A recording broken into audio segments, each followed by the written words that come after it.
আসসালামু আলাইকুম। তো গতকালকে গরুর হাটে গিয়ে তো হাটের ভিডিও করার সময় আমি একটা গরুর দাম দর করতেছিলাম।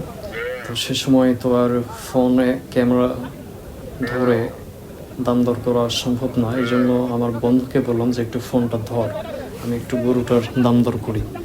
তো দেখেন ওকে ফোন ধরতে দিচ্ছি, ও এক ভিডিও যে কত অ্যাঙ্গেলে নিচ্ছে যে এটা হিসাবেরও বাইরে। মানে কখনো পোর্ট্রেট মোডে, কখনো ল্যান্ডস্কেপ মোডে, কখনো আবার উল্টা করে। তো এর ক্যামেরার ধরার সিস্টেম দেখে আমার তো মেজাজ পুরাই গরম হয়ে গেছিল। আর ভিডিওটা জাস্ট আমি এই জন্যই পোস্ট করলাম যে নিজে কোনো কাজ না করলে অন্যকে দিয়ে একটা কাজ কেমন হয় এটা দেখানোর জন্যই আর কি। যদিও ভিডিওটা আর কি ফানি মোমেন্ট হিসেবে আমি পোস্ট করলাম। আর নেক্সট টাইমে ভিডিও এডিট করার সময় ভিডিওটা আমাকে এডিট করতে অনেক কাট সাট করতে হয়।